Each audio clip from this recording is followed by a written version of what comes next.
আসসালামু আলাইকুম। আরও একটি অঙ্ক নিয়ে হাজির হলাম। আজকে করব আমরা ষষ্ঠ শ্রেণীর অনুসরণী 5-এর 35 নং সৃজনশীল। তো চলুন শুরু করা যাক। তিনটি ক্রমিক স্বাভাবিক সংখ্যার যোগফল 24। কি বলছে যে তিনটি ক্রমিক স্বাভাবিক সংখ্যা। তো ক্রমিক স্বাভাবিক সংখ্যা কোনগুলো? 1 2 3 4 5 এগুলো, যে একটার পর একটা যেগুলো ক্রমানুসারে আসে সেটা হচ্ছে ক্রমিক স্বাভাবিক সংখ্যা।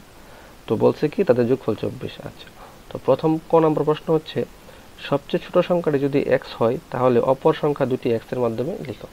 তাহলে ছোট সংখ্যা তো দিয়ে দিছি x, তাহলে হচ্ছে কি দ্বিতীয় সংখ্যা, তাহলে x কি মানে প্রথম সংখ্যা, তাহলে দ্বিতীয় সংখ্যাটি কত হবে? তাহলে দ্বিতীয় সংখ্যাটি কত হবে? দেখেন ওই যে 1 2 3 4 এগুলো হচ্ছে কি ক্রমিক সংখ্যা। দেখেন কত করে বাড়তেছে, 1 থেকে 2 1, মানে এক এক করে বাড়তেছে। তার মানে কি পরবর্তী সংখ্যাটা হবে কি x প্লাস 1। ঠিক আছে, মানে এক করে বাড়বে, তার আগের সংখ্যা থেকে এক বাড়ছে, প্লাস 1। তাহলে তৃতীয় সংখ্যাটি হবে কত?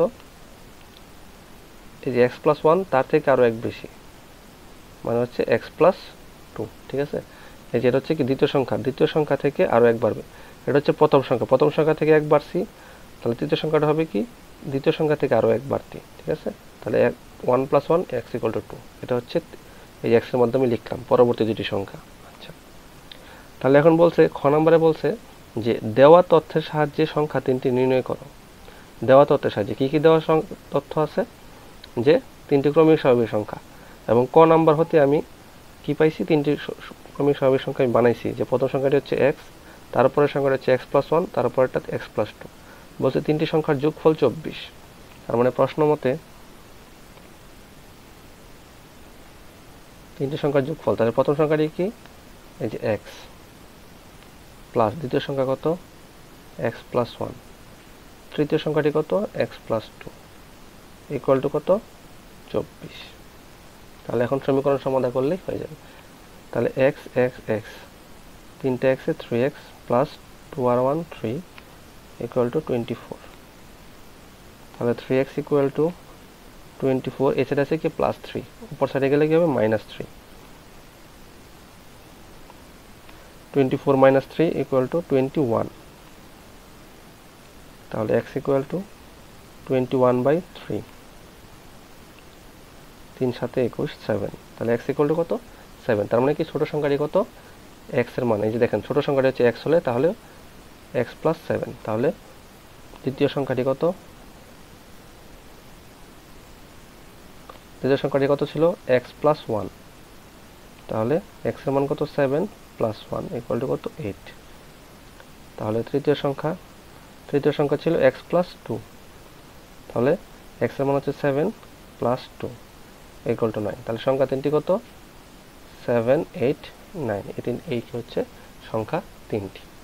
আচ্ছা, তাহলে আছে দেখেন গ নাম্বারে কি বলছে যে y একটি সংখ্যা যার দ্বিগুণ প্রাপ্ত সবচেয়ে ছোট ও সবচেয়ে বড় সংখ্যা দুইটির যোগফল অপেক্ষা 4 বেশি। y এর মান নির্ণয় করো। y একটি সংখ্যা যার দ্বিগুণ, তাহলে দিলাম y একটি সংখ্যা যার দ্বিগুণ মানে কি 2 দ্বারা গুণ। বলছে কি সমান হচ্ছে কি প্রাপ্ত মানে কি যে তিনটা সংখ্যা যে পাইলাম, এই তিনটা সংখ্যা সবচেয়ে ছোট সংখ্যা, তো সবচেয়ে ছোট সংখ্যা কত? 7। ও সবচেয়ে বড় সংখ্যা কত? 9। বলছে কি সংখ্যা দুটোর যোগফল, এই যে যোগফল, তাহলে দিলাম মাঝখানে যোগফল অপেক্ষা আরো কি বেশি? 4 বেশি। আরো 4 বেশি মানে কি প্লাস আরো 4। বুঝতে পারছি? দেখেন বলছে y একটি সংখ্যা যার দ্বিগুণ করলাম সমান কি হবে? বলছে যে প্রাপ্ত সবচেয়ে ছোট সংখ্যা 7, বড় সংখ্যা 9, তার যোগফল থেকে আরো 4 বেশি, তার মানে কি প্লাস 4 ঠিক আছে, তাহলে এখন y এর মান নির্ণয় করব। তাহলে 2y ইকুয়াল টু 7 আর 9 16 প্লাস 4 ইকুয়াল টু কত? 20। তাহলে y ইকুয়াল টু 20/2, এর সাথে গুণ অবস্থায় আছে, সেটা কি হবে? ভাগ 2। তাহলে y ইকুয়াল টু কত? 10। এটাই হচ্ছে আনসার। ঠিক আছে, আশা করি বুঝতে পারছেন। যদি তারপরে সমস্যা থাকে অবশ্যই কমেন্ট বক্সে জানাবেন। ধন্যবাদ, দেখা হবে পরবর্তী ক্লাসে।